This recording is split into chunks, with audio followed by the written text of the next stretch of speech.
कृपया अपने नेत्रों को बंद कर लीजिए।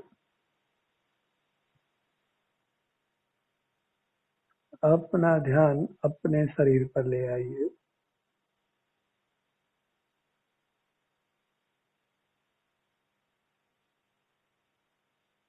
अपना ध्यान अपने शरीर पर लाने से ही अपने शरीर की रक्षा होती है।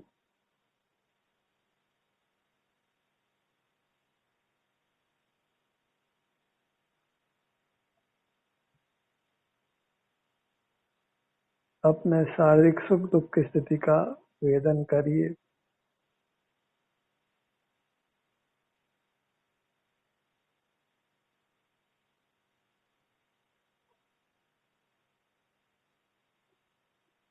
हर अंग हर उपांग को समाधिए। अपना ध्यान हर अंग उपांग पर ले जाकर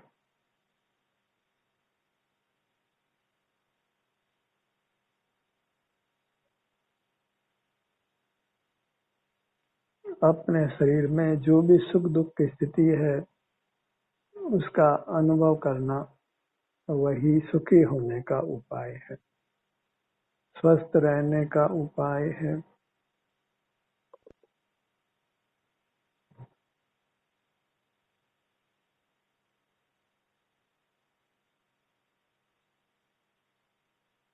अपने सन्मुख रहिए, निर्भय रहिए,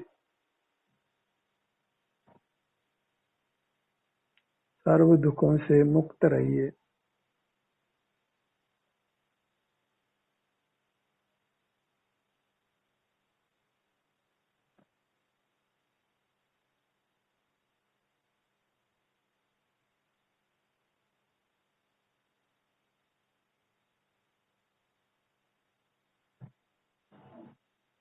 अपनी अमूर्तकाय ही हमारा वास्तविक धन है,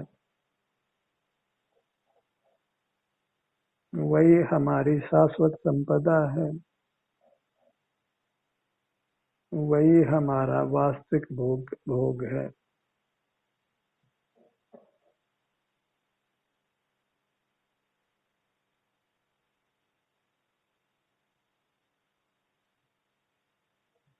अपने सिर से पांव तक बने रहिए।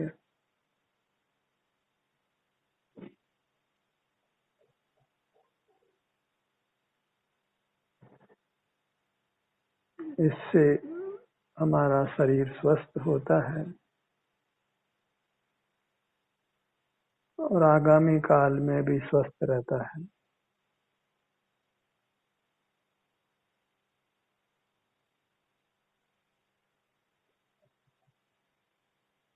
अपने सन्मुख रहकर हम अनंत काल तक स्वस्थ रह सकते हैं।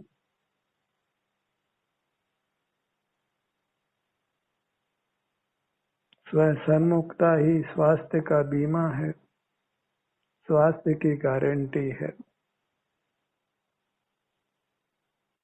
सुख की गारंटी है।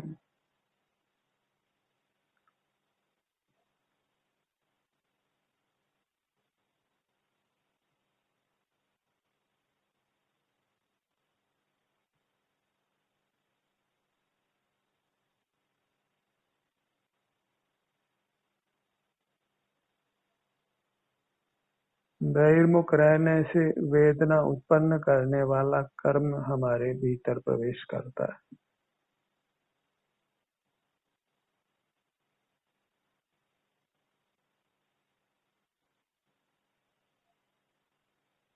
वही कालांतर में शरीर में वेदना उत्पन्न करता है।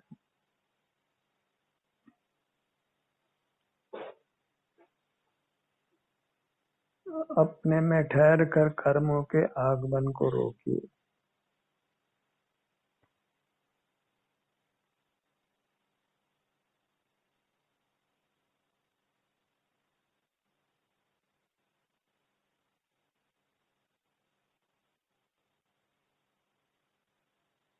आप ही आपका भोग्य है, अर्थात मूर्त काय ही हमारा वास्तविक भोग्य है,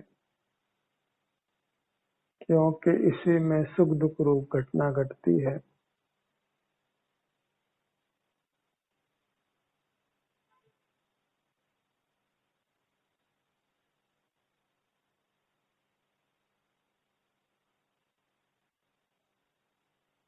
बाह्य शरीर में हमारा आभ्यंतर अमूर्त शरीर है, वही हम हैं, वही हमारा वास्तविक रूप है।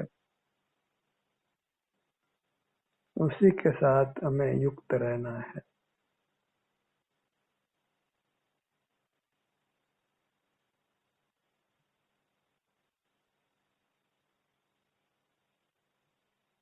इसी से हमारी काया हमें सुख का अनुभव कराती है।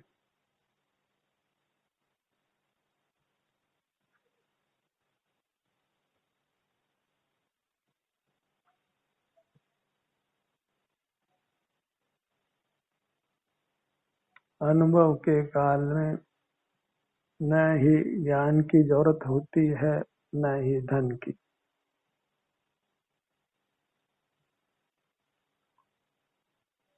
कुछ बाहर का जानना नहीं है, कुछ मूर्त पदार्थों का अवलंबन लेना नहीं है।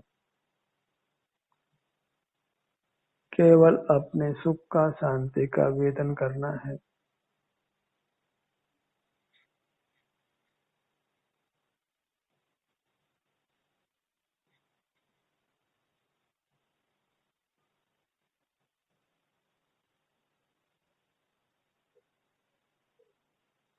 हम शांति स्वरूप हैं।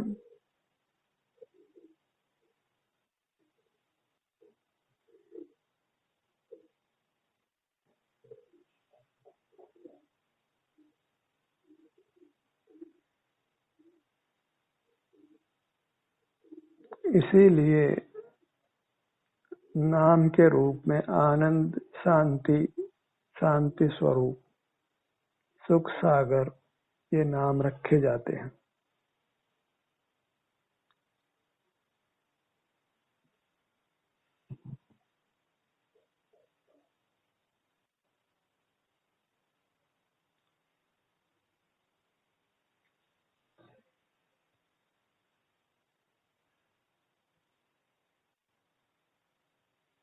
अपने सन्मुख रहने से ही अनुपम आनंद का अनुभव होता है, और इससे कर्म क्षय होने के उपरांत वह आनंद अनंत काल तक बना रहता है।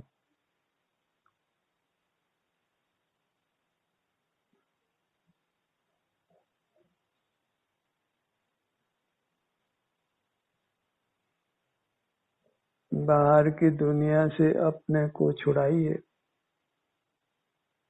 जीवित रहते ही,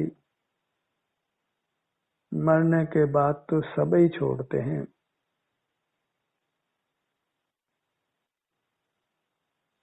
मृत्यु हमें बलजोरी से बाहर की दुनिया से छुड़ाती है, क्योंकि बाहर से जुड़े रहना हमारा स्वभाव नहीं है।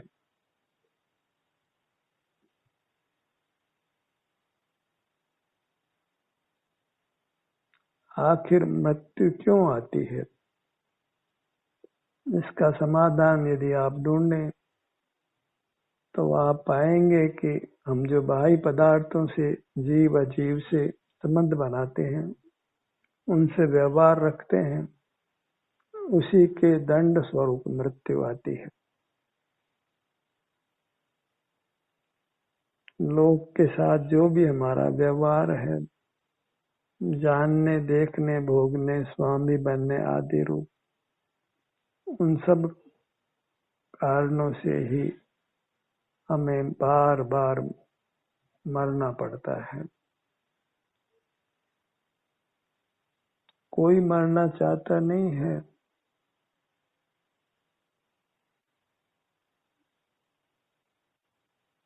हम बाहर की दुनिया के साथ ही जुड़कर जीते रहें, ऐसी ही जीवों की मान्यता, चाहत रहती है।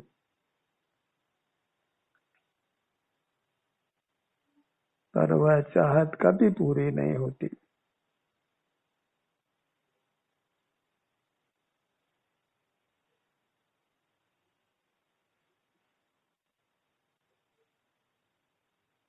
यदि अपने साथ हम रहना चाहें,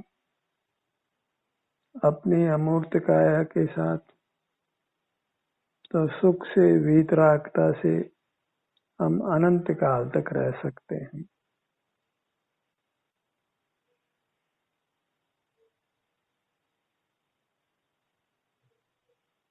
जो भी पहचान हमने दुनिया की बनाई है, उस पहचान को भूलिए, मानो आपकी याददाश्त खत्म हो गई है, मानो इंद्रियां काम नहीं करती है, न स्मृति काम करती है, न दिखाई देता है, न सुनने में आता है, न सूंघने में आता है, न चखने में आता है, न छूने में आता है।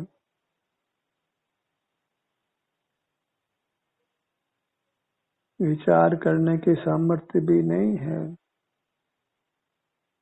तब क्या? तब केवल आप अपना अनुभव करिए।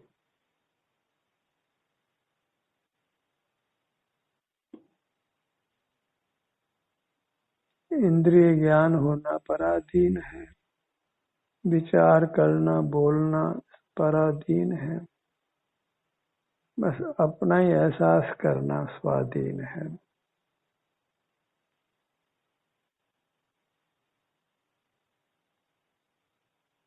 ये मूर्त काया नहीं हो तब फिर क्या? विचार करिए।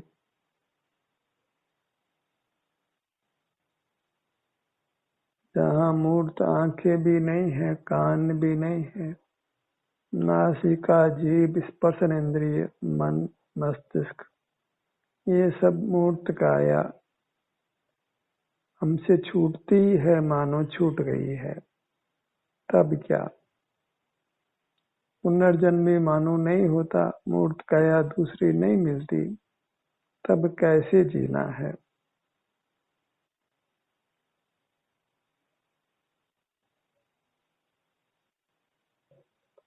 तब भी हम अपने सन्मुख रहकर अत्यंत सुख से जी सकते हैं।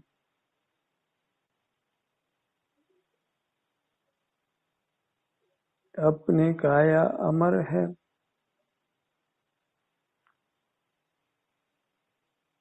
उसके हम स्वामी हैं। अनुभव कर ही हम अपनी काया को वेदना से, रोगों से, मृत्यु से, नाना कष्टों से बचा सकते हैं।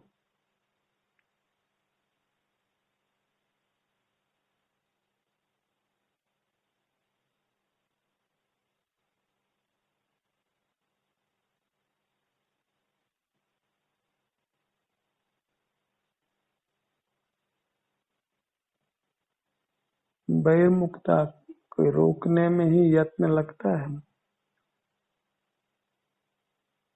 उसी का नाम पुरुषार्थ है, मुक्ति का पुरुषार्थ, सुखी होने का पुरुषार्थ।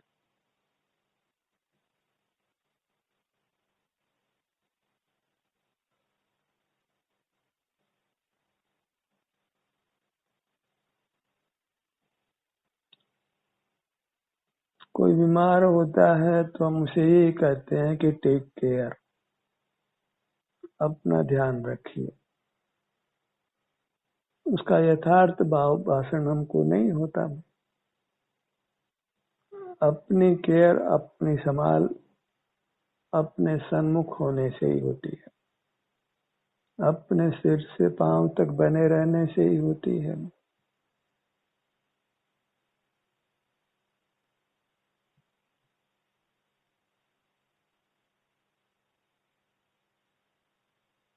रोगों से सभी रक्षा चाहते हैं,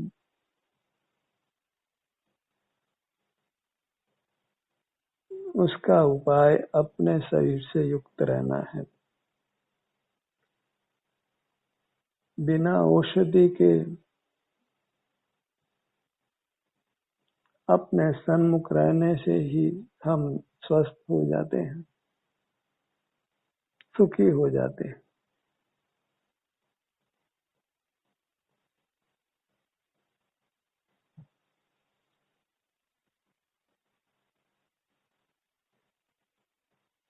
अपने शरीर से युक्त होकर जो भी सुख दुख रूप संवेदना हमें प्राप्त होती है, उसी से संतुष्ट बने रहना, इतना सा मोक्ष का पुरुषार्थ है।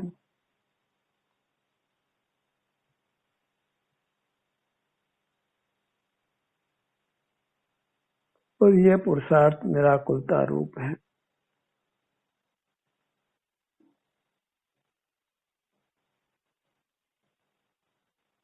इसी में अपूर्व सुख का अनुभव होता है, अनुपम सुख का,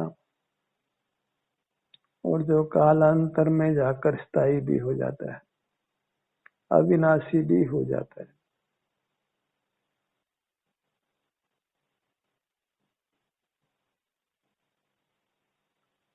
बिना आंखों से देखे ही हमें अपनी मूर्त से जुड़ना है, अपने संवेदन रूप से।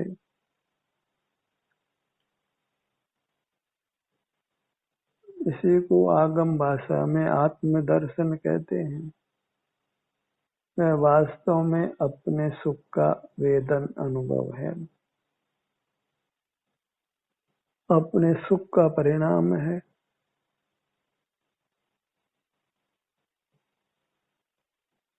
सुख का अनुभव सुख का परिणाम है, वह कोई ज्ञान अथवा क्रिया नहीं है, काय चेष्टा नहीं है, वचन चेष्टा नहीं है, मन की चेष्टा नहीं है, स्मृति नहीं है, इंद्रिय ज्ञान नहीं है। ये सब जीव के मूर्त के संबंध से होने वाले चिद विकार हैं, विभाव हैं। इन्हीं के बल पर हमारा संसार बना रहता है, हम मुक्त नहीं होते।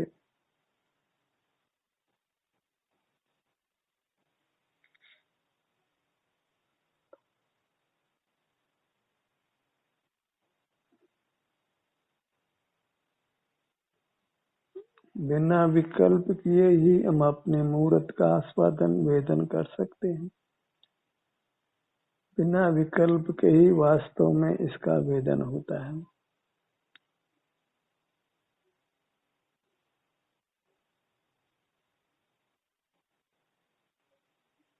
सब बाहर के ज्ञान से अपने आप को छुड़ाकर अपने में ठहरना,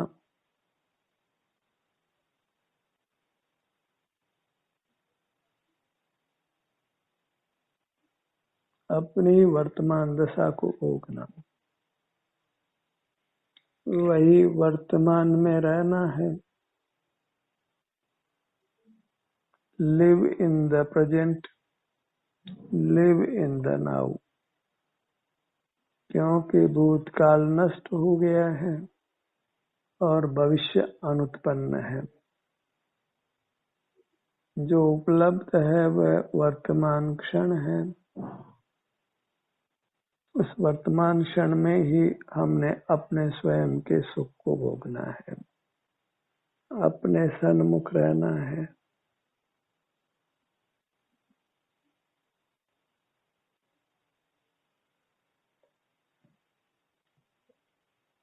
एक एक क्षण का पुरुषार्थ हमें मोक्ष तक ले जाता है।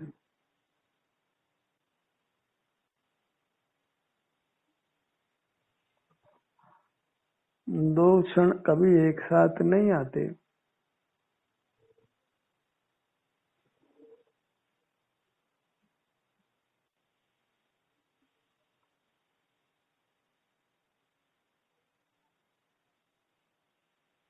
इंद्रियों से ही मूर्त काया की सहाय से ही पर पदार्थ जानने जाते हैं। तो मूर्त काया की सहायता छोड़कर मूर्त पदार्थों को जानना बंद रखना है। किसी पर पदार्थ को जानना नहीं है, वह सब संसार का स्वरूप है। उसी से दुखों का आगमन होता है। देखने की जिज्ञासा सारे मोही जगत को है।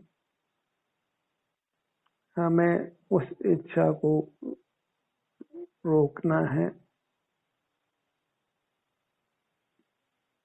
अपने सन्मुख रहकर उस इच्छा को जन्म नहीं देना है।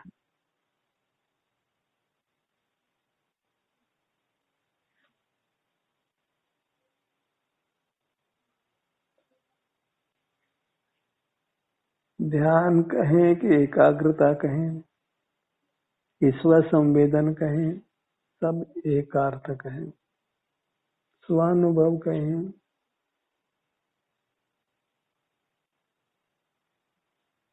एक अपने सन्मुख रहने के ही ये नाना नाम है।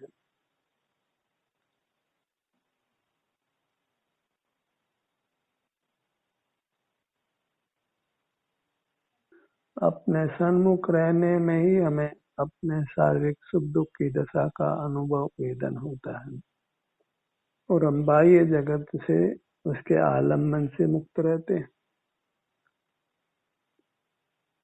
पराधीनता से मुक्त रहते हैं, आजाद रहते हैं। अपने में आजादी है और बहिर्मुखता में पराधीनता है।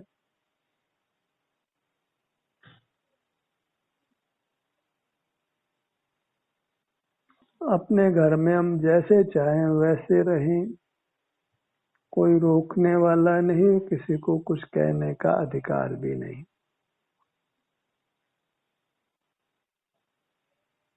अपना वास्तविक निवास, वास्तविक घर अपनी ही काया है।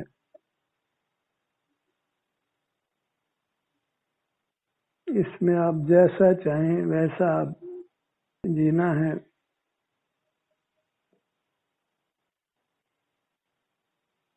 स्वाधीनता से यही स्वावलंबन है, अपने पैरों पर खड़े होना है।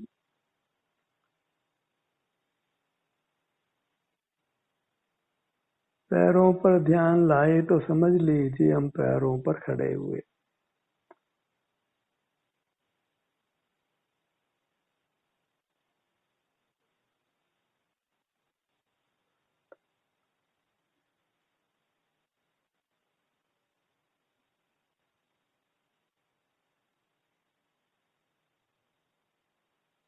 हम परमात्मा को मनुष्याकार में देखते हैं,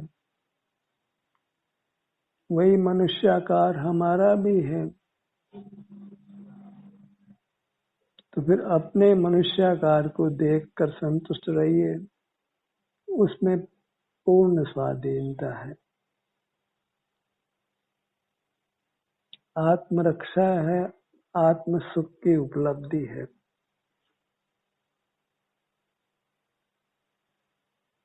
अपने नाम का स्मरण कीजिए बारंबार और अपने ध्यान को अपने पर बारंबार लाना है, रखना है।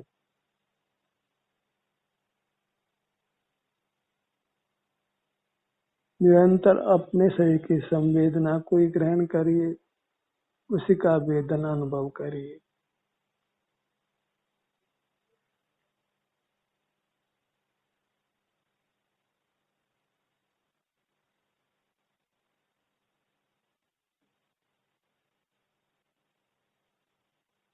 जब आप अकेले ही होते हैं,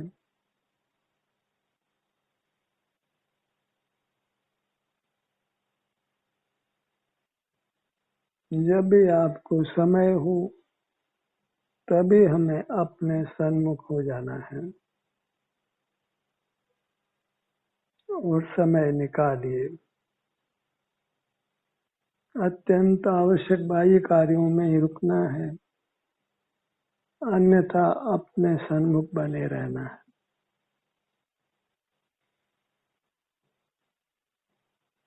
थक जाए तो आप लेट जाइए, सो जाइए, लेकिन दुनिया से जुड़ना नहीं है। अनंत जीव हैं, बाहर किस किस से हम व्यवहार बनाएंगे, किस किस को हम सुखी करेंगे। अपनी संभाल कर लें, वही हमारा कर्तव्य है, उसी पे हमारा अधिकार है।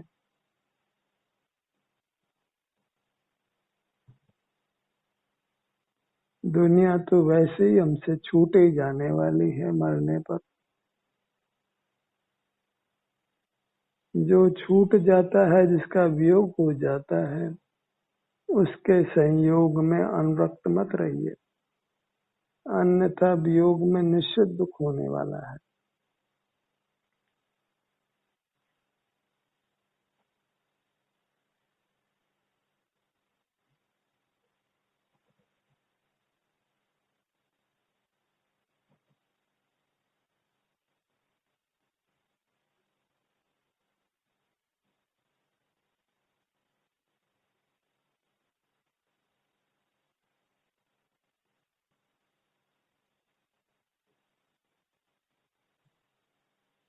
जब हम जगत के साथ व्यवहार नहीं करते तो फिर जगत भी हमारे साथ व्यवहार नहीं करता, और इस प्रकार हम जगत से मुक्त होते, और वही मोक्ष का उपाय है। हम जगत के साथ व्यवहार नहीं करें और जगत भी हमारे साथ व्यवहार नहीं करे, हम अपने में अनुरक्त रहें, वही सुखी रहने का, स्वस्थ रहने का उपाय है।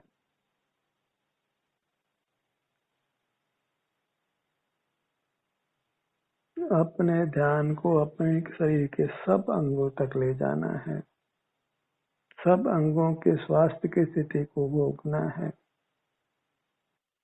अपनी ही अमूर्त काया में बने रहने का पूरा प्रयत्न करिए, अधिक से अधिक समय इसमें लगाइए, अपना आत्महित करिए, अपने को सुखी रखिए। ध्यान का सत्र यही समाप्त होता है। आपकी सहभागिता के लिए धन्यवाद।